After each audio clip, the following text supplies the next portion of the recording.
Hi, Mickey. Hey, Bob. How you doing? I've been on the road. I'm tired. I'm drinking Hampton Inn coffee. I hope you don't still have that orange background behind you. I think I do. Oh, my God. I think I'm orange, too, though. Blended into my surroundings. Well, Mickey, you know, normally with our new schedule, we normally are taping late Wednesdays. But, of course, at times like this, when you've got a momentous election going on, America naturally turns to us for guidance. And we respond in kind.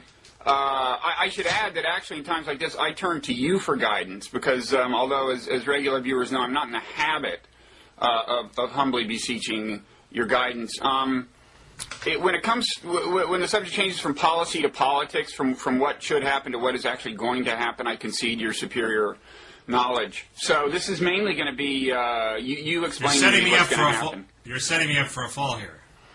Well, whatever. View it as an opportunity, Mickey. The bases are loaded. You can hit a grand slam. Well, there's this last-minute wave of Republican support. It's if you look at the generic poll, which is just generally asking everybody whether they're going to vote for a Democrat or Republican for Congress, that doesn't tell you much about individual races, but the trends in it are sort of useful because they ask the same question over and over again. You can see who answers, and the Democratic lead used to be around 10, and now it's around 5, basically. And that's disturbing. For me, I mean. That's just, well, we'll get to whether it's disturbing for me. But it's disturbing if you were Rahm Emanuel running the Democratic campaign for Congress. And, in fact, if you look at the headline on Drudge right now, Rahm Emanuel is, in fact, disturbed. We should be. I mean, 3 separate reputable polls. The most recent 3 polls show a 3 to 4 point shift over the last few days toward the Republicans, right? If they're comforting factors for you, Bob, there are 3 other polls that don't show this. But are they just as recent? They're just as recent, but they're Newsweek, Time, and one other, and I don't trust them. But they're 3 polls. So the less reputable polls show no shift, and the more reputable polls show a shift? They wouldn't say they're less reputable. In my experience, when I see a Newsweek poll, I think this is going to be wildly biased for the Democrats. Well, I turn to you for guidance, and so I accept that judgment. Second,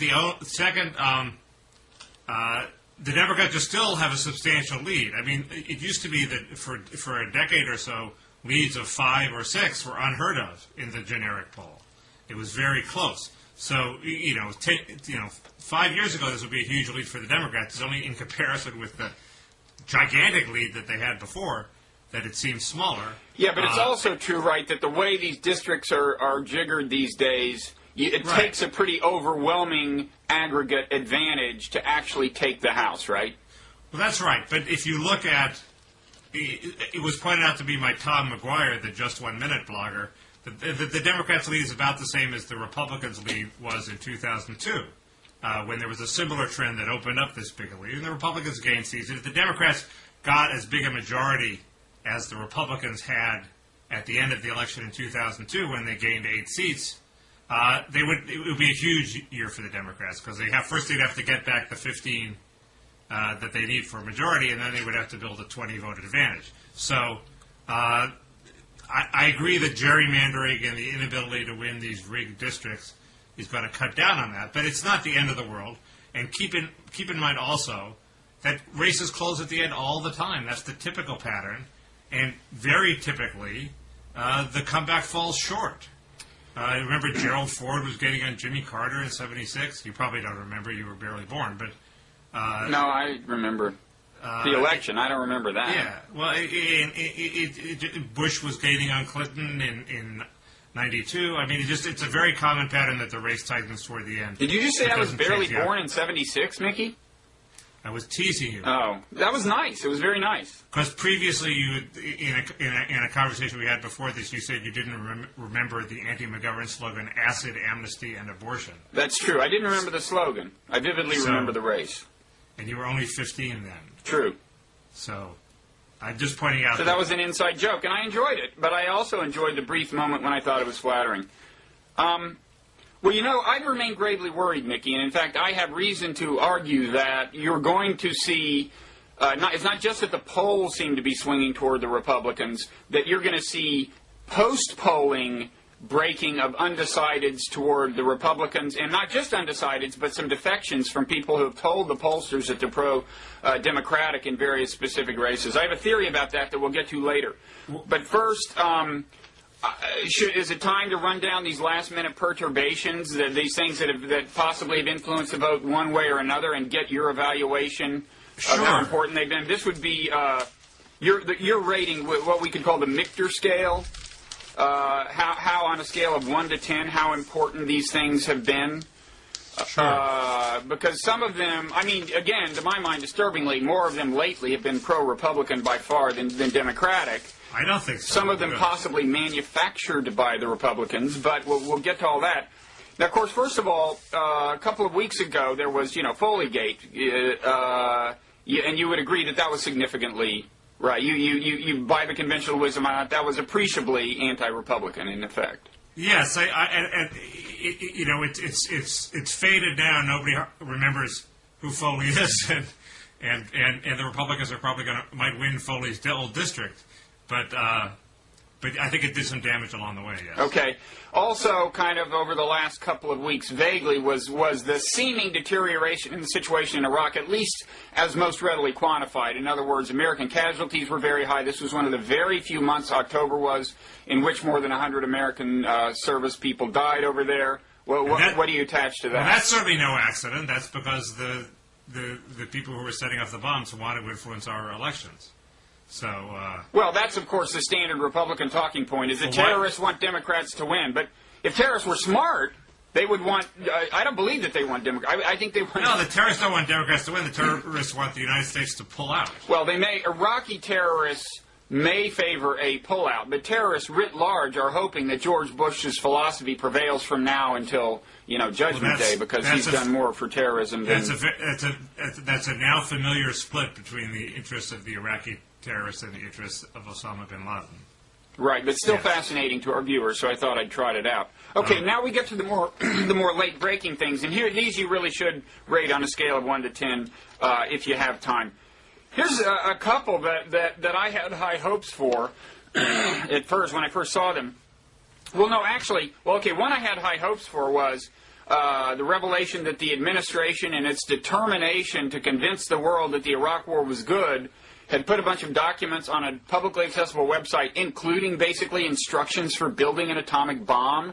And since, one of the motifs of this election is the Bush administration incompetence, I thought that might rev up the anti-Republican vote a little. Well, so did the New York Times, which obviously, I don't think that one's a coincidence either. That one came out right before the election. Are you saying that wasn't good reporting? No, I think it's very good. And are you saying you saying the Times actually had that story a month ago and they saved it for the election? I don't know, but do you seriously think that? Come on. Yes. Oh, Mickey. The Times has a history of this. Mickey. And plus the people who, the Times doesn't have to hold it. The people who give the story to the Times hold it. Are you changing your story now? No. You're saying the Times did, or you think it's plausible that the New York Times held that story for a month? For any appreciable period of time during which a rival newspaper could have gotten it? It's plausible. You are definitely spending too much time with Coulter, and we'll get to that later, too. Good point. But keep in mind, the sources are the ones that time it. So whatever arms control expert went to the New York Times and said, there are these dangerous things on the site. The New York Times only called the Defense Department a day before the story, I think, or a couple days before the story, and they immediately pulled the stuff down off the website. So you're not saying that the Times delayed, why did the Times make the call only 5 days? No, in fact, the point you just made is a good one that's rarely understood by these people who fulminate against the liberal New York Times, which is that investigative reporters are captives of their sources to a large extent, and it's often the case that the agenda you see out there is a reflection of the source's agenda. Right, but it's also true that they're in tacit cahoots with the sources. They don't mind. They're on the same side a lot of the time. I think any good reporter sees this story and goes completely berserk immediately getting it into the paper, and that's what happened. And maybe Well, you're right about the sources, but that's a very right. different accusation from that the New York Times held this story, for a month while terrorists could have been getting an atomic bomb. That is out and out loony, Mickey. That's like crazy I've receded bill. from that. I've receded from that. I agree that it seems implausible under your withering cross-examination. Thank you. Can we? But keep in mind, under your theory, the source did go to the New York Times a week before the election. So the source timed it. Fine. That's what sources do. We'll get to more of that as we move down this list. Anyway, do you think that had any impact? What kind of patriot is the source to hold it off until before the election? I didn't even have any idea who the source is. They'll have to speak for themselves if they ever come out of the woodwork. Do you think that had any impact? No, because it did have this ricochet effect, which is it also confirmed that Saddam had on paper the plans to build a nuclear bomb, even if he didn't have an active program. And it sort of confirms no, but Mickey, the some of the document fears dated about back Saddam. to before the Persian Gulf War, back when, of course, we know he had a nuclear program. The documents were like 2 decades old or something. Plans are still plans. If they're lying around on the shelf, you can take them off the shelf and build the bomb. You could, but the documents themselves were prepared by the Iraqis back before the Persian Gulf War. I don't see what difference that makes in terms of how scary Saddam was. He still had the documents. There was a guy walking around with plans to the nuclear bomb. I didn't even know. I don't actually even know if we retrieved them after this. I didn't even know when they were retrieved. I don't either. Well, if they were retrieved during the Persian Gulf War, your argument is totally shot, right? No, because he still had the plans. Well, we don't know that. If they were not retrieved from Iraq, after the 1980s or the early 90s, we don't know. Yes, if we destroyed all the documents and Saddam didn't have access to them, then that would vitiate that argument. But I don't think that's the case. Anyway, on the Mickter scale, it's a 3 or a 2. Okay, what about this? And the Mickter scale runs from 1 to 10. What about this? And this is a case where I suspect that I think not, without any foundation whatsoever, that maybe the administration had leaked this before the election. It was that Bush is somehow cutting medical relief available to children of illegal immigrants. I guess previously Medicaid or something might have covered them, but now 18-month-old children of illegal immigrants go to the hospital and have a harder time. And it seemed to me that was a way of both pandering to exciting the nativist part of his base, and probably it would do more of that than alienating the business community part of his base, and in addition, attracting, wavering, undecideds or even Democrats with a little bit of an anti-immigration bent, or a big bit of an anti-immigration. No, I think that's part. This may be an example that proves your point, which is it was a pro-Bush leak. At least the Bush administration is doing all these sort of phony stunts to seemingly be tough on immigration to pave the way for their massive semi-amnesty later, and this is one of them. They throw some bureaucratic roadblock in the way of children who are American citizens but are and are eligible for Medicaid for qualifying for them. But the New York Times picked up on it right away because A, it was the scoop, and B, the Times probably thought it was an anti-Bush story. Now look how strange that is. You've got a very elegant explanation of why the Times ran it, which is that it was a scoop, even though anybody with brains knows it's a pro-Republican scoop. Then in mid-sentence you realize it's a pro-Republican scoop and say, oh, the New York Times must have been confused. There's a simpler explanation. It's a competing newspaper that goes with the scoops, Mickey. Bob, I said this reinforces your theory at the beginning. But then you threw in your little asterisk to make it sound nefarious. Well, there are situations where both parties think it's in their interest and one of them is wrong. Plus, the New York Times has an independent interest in pandering to its readership, even if it's pandering to them with a pro-Bush story. I agree that there's an independent competitive drive for scoops. I'm not saying that. But the Times sure seems to be filled with anti-Bush stink bombs in the week before the election. So what's the Mickter scale reading on that one? 1. Okay, now we get to the big ones, the John Kerry remarks. The John Kerry remarks, I had thought they were completely trivial, and I couldn't believe that they were a story, in part because I couldn't believe that anybody took Kerry seriously. If the slide in the polls of the Democrats started about 5 days before Kerry's remarks, so you can't blame it all on him, But if the slide proves to be real, it'll be very hard not to blame him because he at the very least took up 2 days of cable news time that could have been taken up by horrible news from Iraq. Yeah, during your CNN appearance with Coulter, which we'll get to later, you dismissed the significance of this, and basically your argument was, look, there's no rational reason, for voters to care about this, and I agree. I mean, for one thing, Kerry's not, he's not what Bush is to the Republicans. I mean, after all, Bush is a person whose policies will be either abetted or undermined by Congress depending on who wins this election. I mean, Kerry's not in that position. Who cares? He's a 2004 story, blah, blah, blah. So he is running again. Well, he's running, but it's not a national story. And we did, unfortunately, nominate him once for the presidency. No, I agree it was unfortunate. But but right now in this election, it's not rationally a national story, as you more or less said on CNN. But you got to remember that if Bush's base were rational, it wouldn't be Bush's base. Right, and keep in mind that the shift in the polls is entirely, at least in the three that show a pro-Republican shift, in terms of likely voters. In other words, it's entirely, the registered voters polls show the Democrats still with a big lead. What's happened is that more pro-Republican registered voters have decided they're going to vote.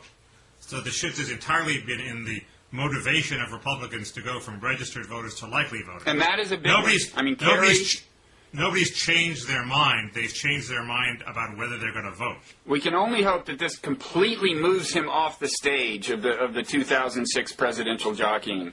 I think it does. I got a smart email saying it wasn't anything he said. It was just that he reappeared. Well, but here's a question. I haven't had time to do the research. Is it or is it not the case that a copy of the speech, which verifiably existed before he spoke, actually had him saying something much more innocent? Well, first, it wasn't completely innocent because he was still saying the problem with Bush is that he didn't study and work hard. Okay, but I mean, it was at least that innocent. Of course, the whole question is whether that's what he meant to say or not. Is there a copy of the speech that existed before the remarks that says that? Oh, I assume there is, but he misread the speech. He misread the speech in line with his pre-existing Vietnam-era beliefs that the people who go to war are the people who flunk out of college. That's one theory. I mean, you may be right. I'm just curious. I'm just curious. And it's also, that clears something up. It's also true that the military has been lowering standards lately. So you give Kerry what on the Mickter scale? 5. Okay, now the story about the conservative family values televangelist whose hobby turns out to be snorting speed before having sex with gay prostitutes. I'm not tapped into the evangelical mind. It seems completely irrelevant to me, and I would normally give it a 0. And it might even have a perverse effect by... I agree about that. What's your theory about why it may help Republicans? Alarming people that gays are everywhere, and we really have to... If you're anti-gay, we really have to pull up the bulwarks, or else, people like Haggard will be getting married. Exactly. Such is the moral decay of America that even the Haggards are vulnerable, so it's more important than ever for moral conservatives to get out and vote. And in his narrative, I was tempted... Well, first I was tempted and I resisted. Now the story is I was tempted and I didn't exactly resist. But anyway, in the temptation narrative, who is Satan in this story? A gay prostitute who may well be, and certainly is in the eyes of these conservative voters, a liberal Democrat, right? Well, he admitted that he brought it up right before the election to try to hurt the Republicans. Satan. Liberal Democrats are Satan. So I think... in this scenario, and I think, if anything, this will actually help Bush. I mean, so badly are things falling in the closing moments that may help Bush. Okay, well, you have a better... you're writing the book about God, I'm not. I was also brought up a Southern Baptist, buddy. Okay, I defer to you. Thank you. But you seem excessively pessimistic, actually. I worry greatly. We'll get to our predictions later. Okay. Okay. So you gave that a what on the... Oh, you gave that a 0. Okay, I gave that a 0. Saddam Hussein sentencing.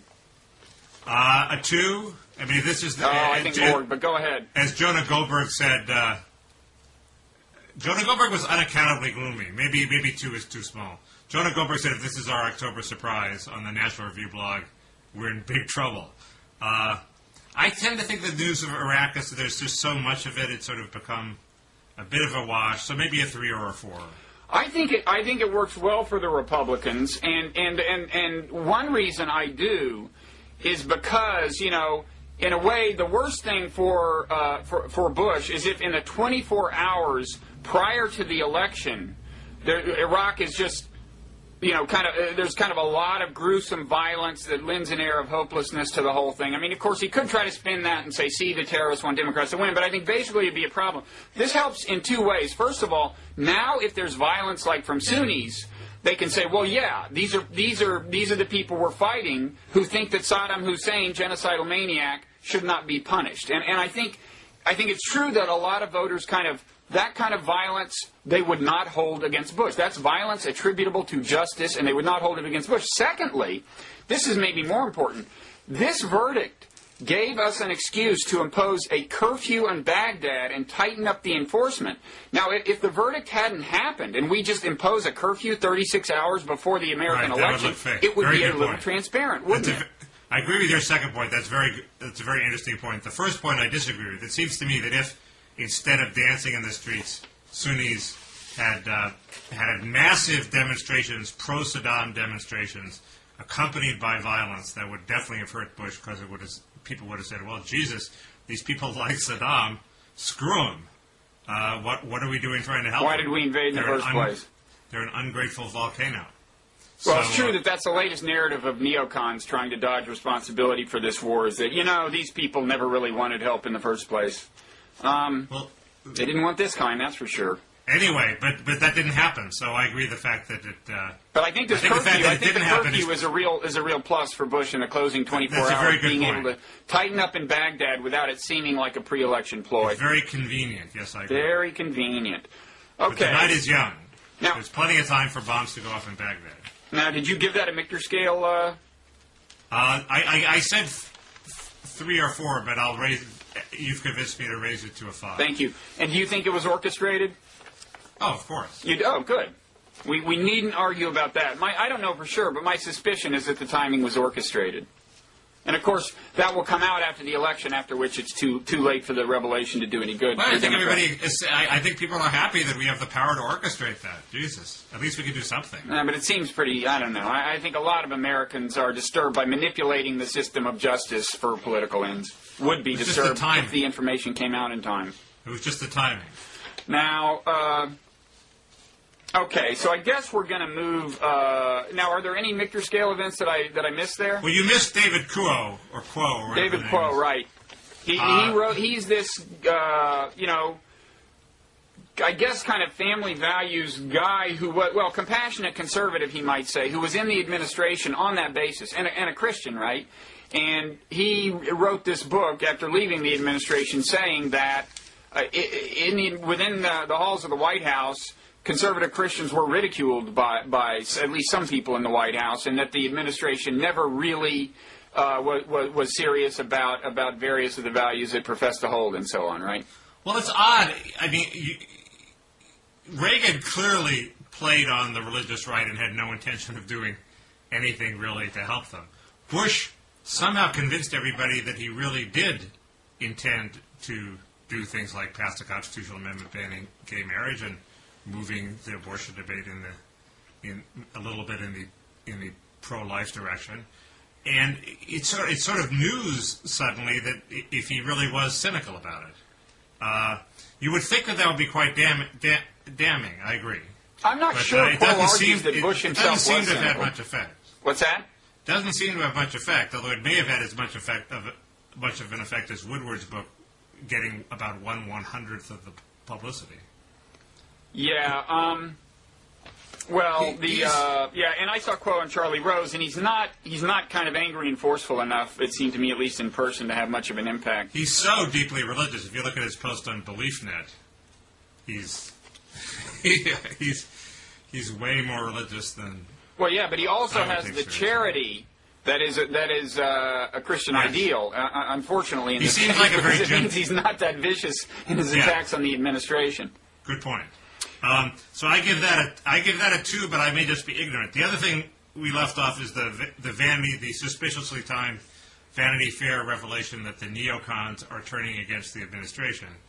And the neocon defense is particularly weak. It's basically, well, of course, we've been saying these nasty things about the administration all along, which doesn't make it any less valid.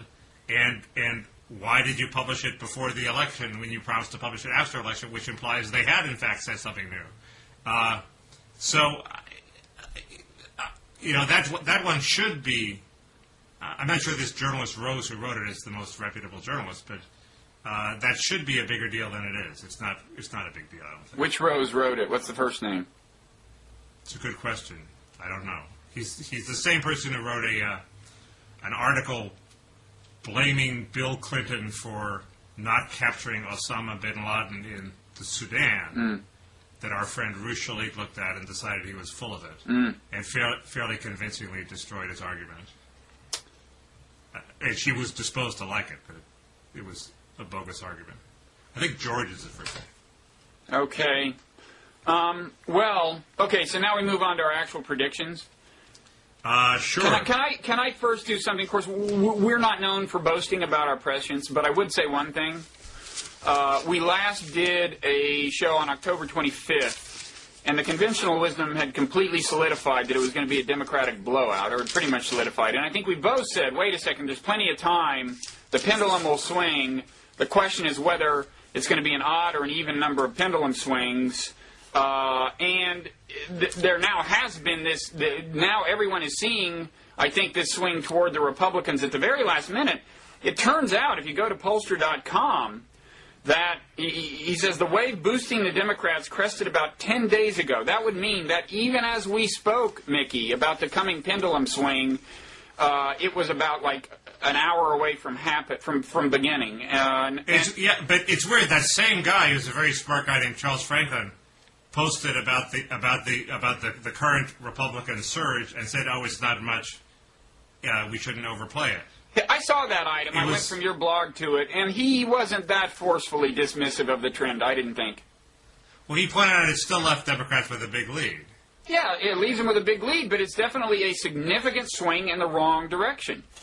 Right, but it's more like a football game. If you're 3 touchdowns ahead and the opposing team scores a touchdown and a field goal, they have the momentum, but usually they don't catch up. That would be the case if an aggregate vote were going to determine this thing, but we don't really know where the details of this aggregate shift are playing out. We don't know what district, so I worry. Anyway, so the predictions. Predictions. Who should go first? And keep in mind, there's still time for a shift back in the Democrats' direction at the last minute. Well, that's my hope. In fact, I was disappointed to see that neither the front page of the New York Times or the Washington Post captured this latest 3-poll swing, the front page of today's papers, because I thought if that pendulum swing could solidify, right, in the conventional wisdom, then somehow, through working through the mysterious forces that govern these things, the pendulum would start swinging in the other direction. Well, it's not so mysterious. People would read that and say, wait, we don't want that. And they would recoil and vote for the Democrats, just as the swing is probably a bunch of Republicans saying, wait, the Democrats are dancing in the end zone. We don't want that to happen. And keep in mind that the entire shift was them deciding to go to the polls. Well, it was not a shift in their beliefs. So Democrats would decide to go to the polls. Now, the argument against that is the Democrats are as motivated as they're ever going to be. There's no way that they have room to improve there. Yeah, well, the other hope is that Republicans get a little complacent, but I don't think that's going to happen. Nobody thinks they've got it locked up. But anyway, I mean, I guess in the filer faster age, certainly Biden night, by the election eve, there will be everyone who would ever find out about this, I guess, will find out about it. But still, I would rather have seen the morning papers reflect this so that the pendulum could start its swing back toward the Democrats. It's very odd. In 2002, there was the same pendulum swing, and nobody reported it. Because everybody relied on the New York Times, and the New York Times reporter, Adam Nagurney, buried it. Now there's so many bloggers out there that it was immediately picked up and became a big deal. He didn't bury it this time. They buried his story, maybe, but I don't think he buried it in his story. He hasn't had time to bury it.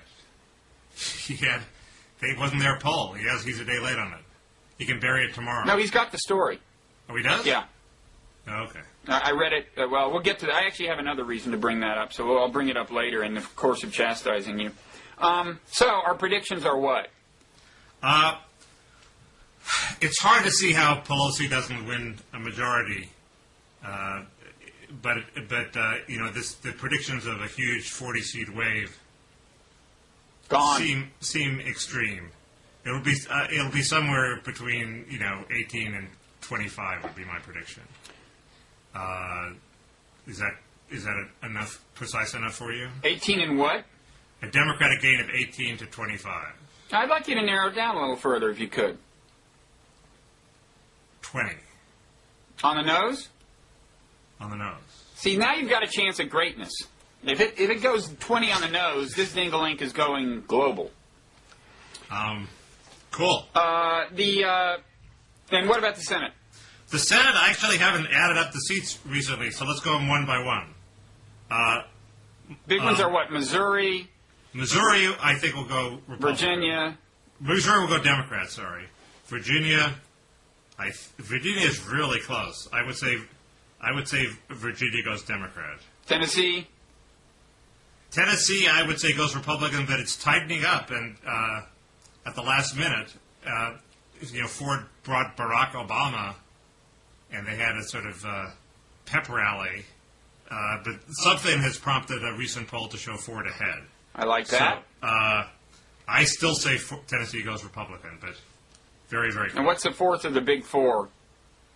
New Jersey?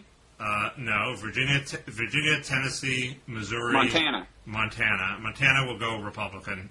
Burns is surging. Okay, so the Republicans stay in control of the Senate by your analysis.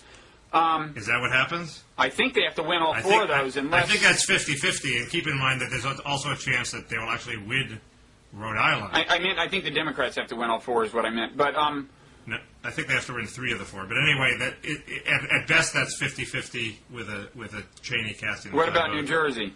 And Rape Gurney Joe being the Democrats' linchpin. New Jersey, Menendez will win. Everybody agrees. Huh. Good. It's trending strongly, Menendez. Rhode Island is the new weird race. I saw Sheldon Whitehouse talk. He's a very impressive guy because he's a policy wonk. Who is he? He's a former Rhode Island Attorney General. What party? Democrat. Oh. He's running against Lincoln Chafee, the apostate. Oh, right. But Chafee's a very moderate Republican. Yes. But he's, Do you know, was Chafee forced in the course of doing battle with this guy to say that he would not vote to confirm Bolton? That's what I was hoping would happen there. Why do you care? Bolton's in. No, but he's never been confirmed, and Bolton has to be confirmed. He was a recess appointment. He's never been confirmed. Talk about focusing on the unimportant issues. Oh, Bolton is the Antichrist, man. Are you kidding? What's important is whether Chafee votes for Republicans to organize the Senate or Democrats, and he's going to vote for Republicans. Well, still, I would like to see Bolton not be... This is a case where I just actually like Whitehouse. He's just a smarter guy than Chafee, and he'd be a good senator, and why not have him? I'm even willing to have the Democrats take control of the Senate. Okay. But I guess I think Whitehouse will pull it out. Because I think people really... The guy's name is Whitehouse? I'm afraid so. Shouldn't he run for president instead of... Well, they all want to run for president. White House for White House? Great slogan. It's a little like being a baseball player named Babe Ruth. It might not be a help. It worked the only time we've seen it. I knew a great... there were 2 great string players, violinist and cello, in my high school named Heifetz. Was not an advantage to be called Heifetz. You think that's all that kept them from greatness? Well, I think that the cello player actually became very prominent. Yeah, well, I originally set out intending to invent airplanes, and it just, I don't know, didn't work. And you wound up running NBC. I wound up running NBC. Okay, you want my predictions, no doubt. Anyway, so that means the Democrats just fall short in the Senate. You want my predictions? Yeah. I am gravely concerned. First of all the news, I think if you go back and do our Mickter scale, look at our Mickter scale review, the late-breaking perturbations seem to be working overwhelmingly in favor of the Republicans. Alarmingly, some of them were not, certainly the Saddam sentencing was not captured in not much of that could have been captured in those several multi-day polls, several of which are showing a sharp swing toward the Republicans. So there's probably more of that story to play out in favor of the Republicans, okay? As usual, the Republicans are ahead on the technology. There was a story in the New York Times today about this new, this automated phone thing where you pick up the phone and they say, if you're against Bush, liberal judges opposing doing blah, press blah, and they press blah, and it steers you toward voting for their candidate, even if you had no awareness of any candidate before. And, of course, the story has some Democratic candidate complaining that this should be stopped. And, as usual, the Democrats are complaining about the latest effective technological innovation instead of beating the Republicans to it. That seems like a totally legitimate technology as long as what they say is accurate. Yeah, the technology itself seems okay. I mean, I just wish the Democrats had thought of it. It's not like a horrible push-pull where they say, do you know that? So would you feel differently about candidate X if you knew he was, beating his wife? No, that's why I was sorry to see the Democrat quoted sitting there bemoaning it rather than bemoaning the fact that the Democrats hadn't thought of it first. Okay, so I got this weird robocall from Mir Villaraigosa telling me to, or from somebody from Villaraigosa's office in Los Angeles telling me to, hey, think outside the bubble. Well, I don't want to be insulted by a robocall. That's ridiculous. Yeah, if they yell at you. They shouldn't yell at you. Get out of your rut. Think outside the bubble. Everybody in Connecticut's getting calls from Paul Newman, telling them to vote for Ned Lamont. Yeah. Huh. Anyway, I interrupted you. You were about to say something. Well, I guess it's time. Oh, yeah. My predictions. Okay, so the news is breaking for the Republicans. The technological innovations, at least in that case, are working for the Republicans. I am gravely concerned. There's one other reason that I think you're gonna. I think you're gonna see not just polls swinging toward Bush, but on election day. I mean, toward Republicans. I think on election day you're going to see undecideds and even some people who had said that they were Democratic moving toward the Republican category. And here's my logic. Now, in 2004, right? Everybody was saying, well, the independents always break, the undecideds always break toward against the incumbent, right? That's what they were saying. The so-called incumbent rule, yes. Then the opposite kind of happened, right? No, Bush got about half. So it was split. Yeah. Okay, well then maybe I'm a little less worried, but I'm still worried because here's the dynamic that I think was at work. I think the incumbent rule is a result of the fact that normally some people, after all, the president is your country's president, so a pollster calls and says, are you against your president? Some people are reluctant on grounds of patriotism to say, yes, they're against him, even if they're going to vote against him. I think what happened in 2004 was that there was so much anti-Bush sentiment in so many kind of office places and workplaces, and I think it tended to be the case that even among a lot of Republicans by 2004, you had some of the most articulate and kind of well-informed people who were kind of trashing Bush. I think that was the climate in neighborhoods and workplaces and so on. And it led, kind of less vocal, perhaps less well-informed people who were nonetheless, faithful to him to be reluctant to express that. That is my pet theory. And I think you're living in a cocoon if you think there was too much social pressure against Bush in the American everyday environment. I think it's an interesting theory, and I believe that theory in some cases. I think, like the Harold Ford, I think there's the reverse. I think there's a hidden Harold Ford vote because everybody has to say, well, I'm against Harold Ford in their workplace, but they're secretly going to vote for him. But I don't think. I just don't see that. That seems. I think it's even. I think there was some of that in 2004. I think there's more of it now because look, Mickey, every kind of well-informed, thoughtful conservative, just about, that I know, has grave doubts about Bush, and some of them want to express it in this election. My father-in-law, lifelong Republican. The idea that more of them will express it to a pollster than will express it in the secrecy of the ballot of the voting booth seems insane. Now, here's the argument. First of all, the evidence. My father-in-law, lifelong Republican, says he's going to vote a Democratic ticket because, as he puts it, he'd rather see his taxes raised than see the country ruined for like 50 years, okay? Right. And he's like very well informed, reads the newspapers. The dynamic I'm positing is that if you look at the so-called like kind of local opinion leaders, even in a very small-scale environment like an office and so on, increasingly, more now than 2 years ago, the people reading the papers and talking out loud, Republican and Democratic, are expressing either criticism or grave doubt about Bush, and it's the less well-informed people who are still on board, and it gives them a sense that they're like going against the grain to express support for Bush. I thought this was a theory of why the polls understate Bush's support. It is. But the relative you cited. But he's one of the people who he's vocal on his support, so he's gonna vote against Bush in the voting booth. Right, so. he is. It's the people. And he's retired, so he's not that relevant. But people in, say, the workplace where a lot of, water cooler conversation goes on, he would be one of the ones dissing Bush.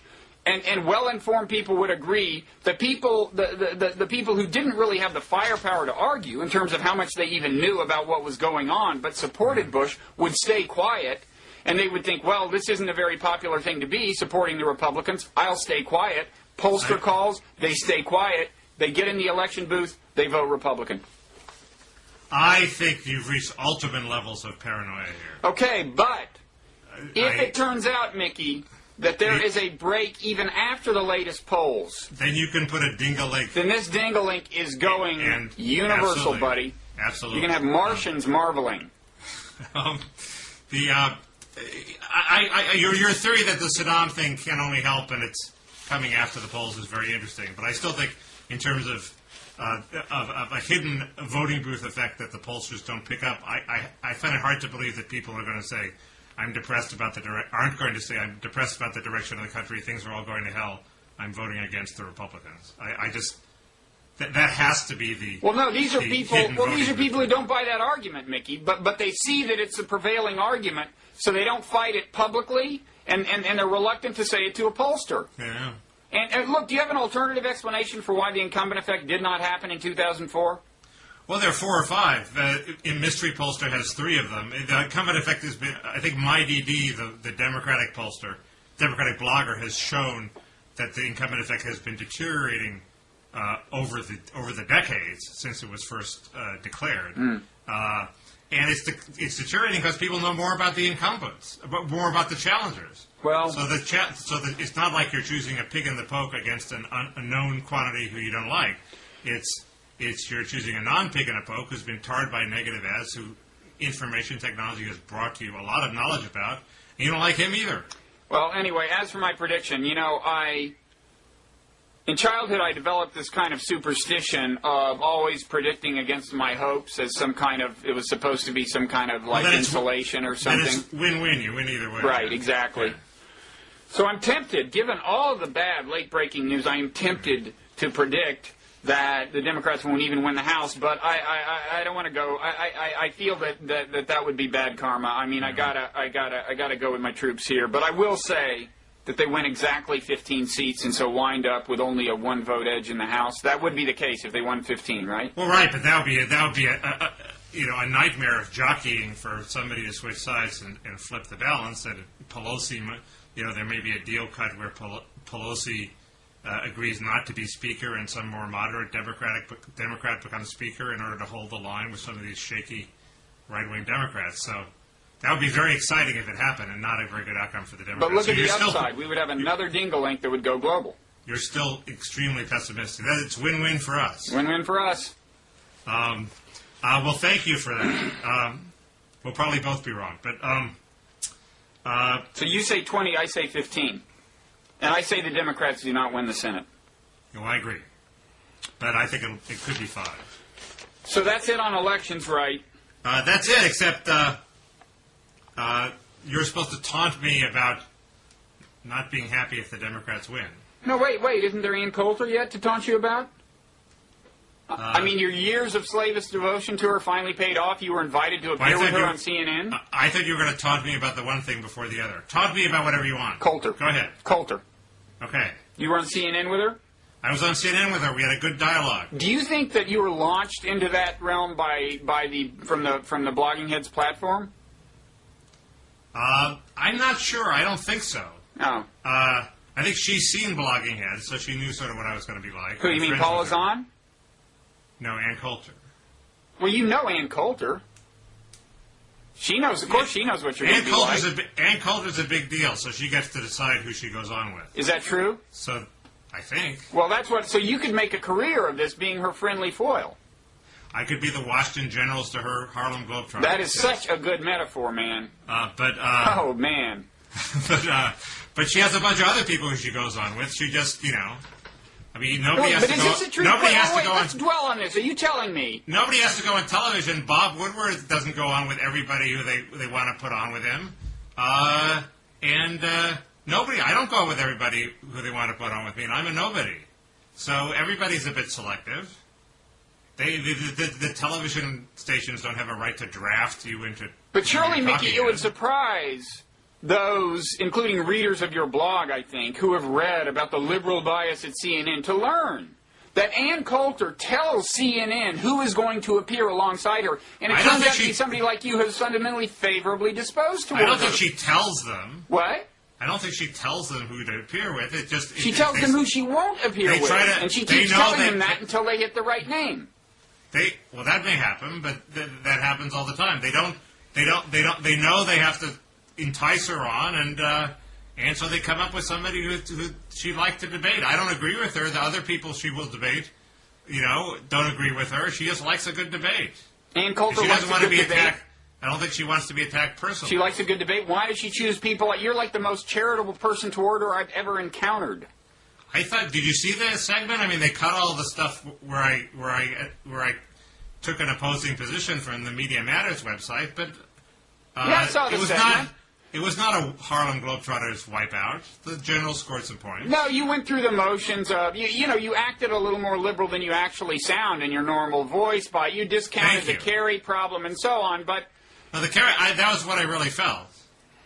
I didn't say anything I didn't agree with. Well, fine, but I mean, most reasonable people will not even treat Ann Coulter with respect. And I do treat Ann Coulter with respect because I respect her. So what are you going to? Let's don't get into that argument or the fact that she uses ethnic slurs against anyway, Muslims. My point about that is Ann Coulter. You can argue with her, and if you have an argument with her, she seems more reasonable than her public persona. And when she seems reasonable, she's through. Oh yeah, like when she said that. What was it she said? That the Israeli-Lebanon war would have... What was it she said would have happened if it weren't for the fact that George Bush has made all these Middle East nations, as she put it, his bitch? She said this on CNN, and we'll run through that scenario, that very reasonable scenario she trotted out again. She thinks that countries like Syria are scared that Bush will attack them, and so they were more amenable to... Oh, they're petrified, because he's established a very secure platform in Iraq from which to project force, Mickey.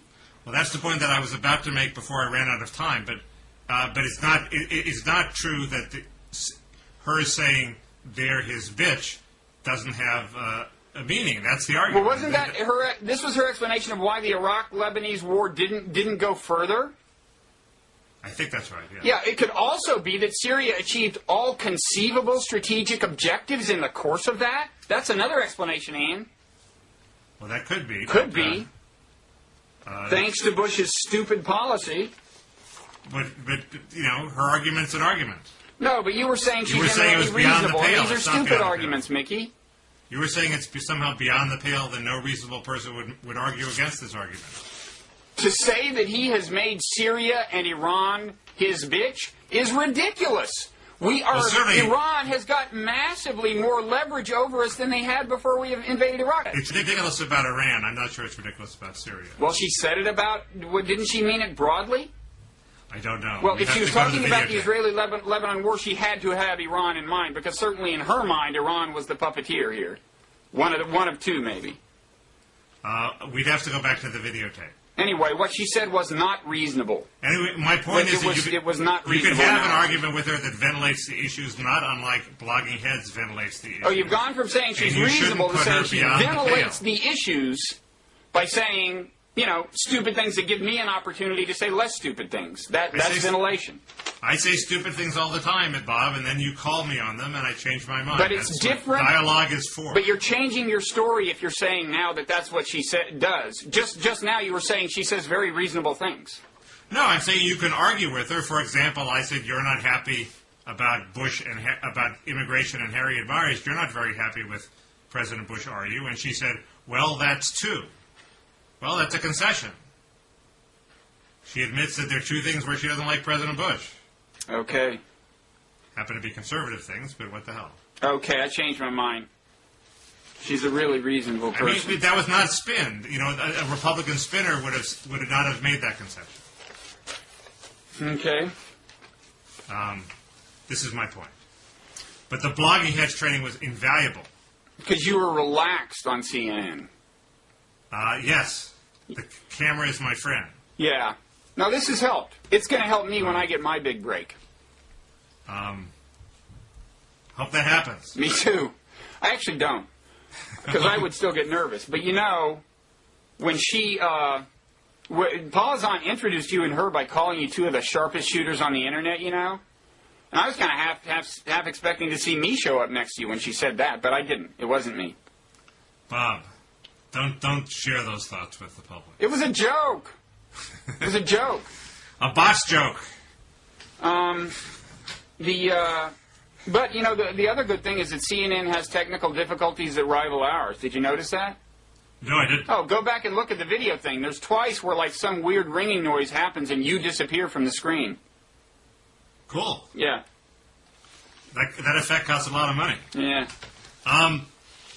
So are we finally going to get around to Kausism? You just don't like this because it has my name attached. Yeah, you wanted to do this. I am kind of bored of the subject. And so Kausism is... Well, we don't have to do Kausism. Let's just talk about the elections. And it seems to me, if the Democrats win, it's not entirely clear that this will be a good outcome. Even, I think you might agree. First, there's this perverse effect that if the Democrats win, to punish Bush, the punishment will be that we will give him his only second-term domestic achievement, which is the Democrats will help him pass immigration reform.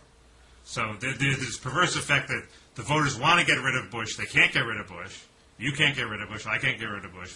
I get rid of Bush in an instant, but we can't do that. All we can do is to vote in Democrats who will then give Bush a big gift. That's perverse. And since I think the immigration reform is misguided, it's bad policy.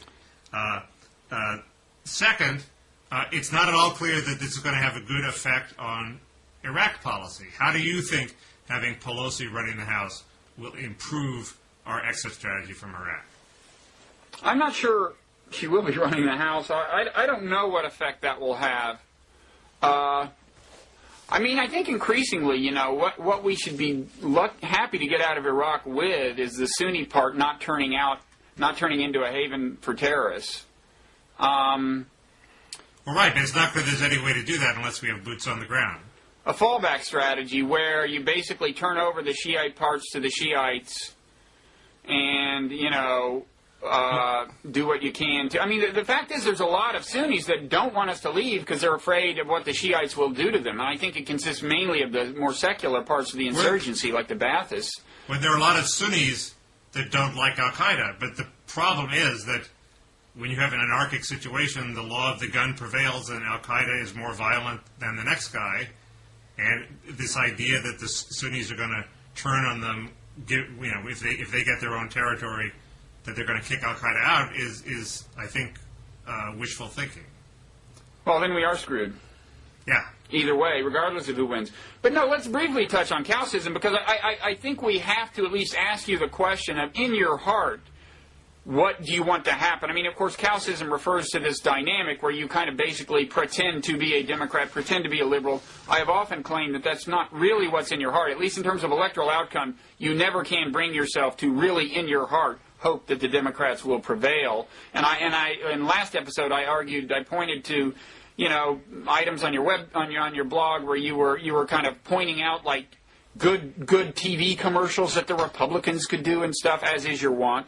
And so what's your current claim as to what you actually want to happen? I'm reacting against the media's all hands on deck push to punish Bush by pointing out that they're hushing up things like Alcee Hastings. If the Republicans were about to appoint somebody who had been impeached and convicted as a federal judge, head of the Intelligence Committee, we'd hear about it. Instead, the media are suppressing this, and it looks like successfully through the election. Nobody's making an issue of that Pelosi is going to appoint this disgraced former federal judge. I don't want Pelosi to be Speaker. I'm not a Pelosi Democrat. Pelosi seems like a vindictive interest group hack to me. So who's the alternative? You want Rahm Emanuel to be Speaker? Rahm Emanuel would be a big, big improvement. He's sort of a maniac, and he's extremely pro-Israel, but he gets things done, and he has moderate views. He made all the Democrats, all his Democratic candidates have tax cut plans. He's a Clinton Democrat, and I'd rather have that than a Pelosi Democrat. I would be, if Rahm Emanuel was going to be Speaker of the House, I would be much more enthusiastic. Well, let's assume Pelosi's going to be Speaker. Do you want the Democrats to win? In your heart, look into your soul, Mickey. In my heart, do I want the Democrats to win? No, I don't want the Democrats to win the House this time, because it's going to have these perverse consequences. In some future time, you'll want them to win, because you're a Democrat. It's just that time is never now. Well, I wouldn't mind if they won the Senate, because the Senate is already for Bush's immigration reform, and the Senate's always a bowl of mush. So it would be, and you get a bunch of good senators in, like Harold Ford and Sheldon Whitehouse, and even Tester seems like a good guy. I wouldn't mind if the Democrats won every contested Senate race and took control of the Senate. The perverse policy consequence comes from them taking control of the House. Okay. So I don't want that. Yes, I look at actual concrete results on the ground. The actual concrete result on the ground of Pelosi winning will be a horrible immigration reform bill, or is like the threat of a horrible immigration reform bill. And I don't want that. It's not going to help on the ground in Iraq. And it also, there's the argument, which you can argue both ways, that Pelosi now means that the Republicans have something to push against and they'll win in 2008. I don't quite buy that, but, there are Republicans who are hoping Pelosi wins so they win. There are who are hoping Pelosi loses so they can win. So why can't... No, the Republicans are hoping that Pelosi wins so they will win. So why can't I hope Pelosi loses so the Democrats will win in 2008? You lost me about 3 sentences ago, but I'm all for you, man. As for what happens on the ground in Iraq, who knows any? It seems like a crapshoot to me almost anyway. I really don't know whether phase withdrawal or what. It's very hard. Yeah. But ending the war in Korea, Eisenhower had to threaten all sorts of things, and if the Democrats are controlling the House, there's some things he can't plausibly threaten. Like what? He can't say a tough immigration bill. Like what? No, he can't say, well, if you don't go along, we're just going to stay another 10 years. Because obviously he can't stay another 10 years with the Democrats. Well, he can't stay another 10 years in any event. He's going to be president 2 years. They can stay for that 2 years if he wants them to. But they can, they can dig in and they can. It restricts his options, and he's the president. He's the one who's going to. I don't really see how it restricts his options as a practical matter. It's not like the House alone can't get any bill through that would constrain him, right? Well, that's not true. There's always this jockeying. Remember, the Vietnam War ended when they cut off funding, and the Boland Amendment attempted to cut off funding. But can they cut off funding without the Senate? What? That's a very good question. No, I don't think so. I think that would make their negotiating position much worse. But if they control both the House and the Senate, then they would have, presumably more power. I don't think they're going to control both the House and the Senate. Final chiding of you on Kausism. This is the best I can do. At the last minute, I perused your recent blog items, hoping to find evidence of Kausism. The closest thing I found, which is not real good, was you're once again dissing Adam Nagorny, who you claim is always in this liberal cocoon. He's a writer for the New York Times. What you wrote was that Gallup was the third poll to come up with this finding, meaning this late-breaking wave toward Republicans. It's a trend. You'd have to be Adam Nagorny to ignore it now. Even as you posted this, he was, I think, by my timing, he would have been finalizing the story that the New York Times posted last night by him about the very trend you were saying he would ignore. Now, I didn't see it on the front page of today's paper, but it was in either the first or second paragraph of the story last night. He ignored it in 2002. That's my point. And he had the story of the 2002 election, which is that the generics suddenly started trending for the Republicans. And he ignored it. He buried it in paragraph 6 and pissed all over it. So he blew his big scoop in 2002 by ignoring exactly this trend. So maybe he's learned his lesson that he shouldn't completely ignore a last-minute generic shift toward the Republicans. And maybe he owes part of his education to you, Mickey. I don't think I had to tell him that he blew his scoop. He got it completely wrong. Yeah. He was on the front page on Sunday with, Republicans are depressed and they're increasingly resigned. Yeah. Well, of course they're increasingly resigned. Then that could be going from 1% resigned to 2% resigned. It was just entirely a let's beat the drums for the Democrat story. Okay. Well, my final prediction again is one vote edge in the House for the Democrats, and they don't take the Senate. And yours is they wind up with what, a 5-vote advantage in the House, right? Yeah. It's a pretty exciting spread there. That is 15 and 20. Anything between 1 and 5 vindicates Blogging Heads TV, and anything outside of that pretty much ends the whole Blogging Heads enterprise, I would think. But I mean, it's my pessimism coming through. You got to be like Adam Nagurny. If you're completely wrong, you just stick with your story. Keep going. Keep plodding ahead. Okay. Cool. Okay, this has been enlightening. It has? Mickey, we just say things like that, and the gullible viewers believe them. Okay. Let's debate that. This has been enlightening. You're the Mr. Appearances. I believe in reality. But it has been enlightening. You actually convinced me a couple points. Exactly what I had in mind. Okay. Not to mention your enlightening effect. Okay. See you next time. Yeah.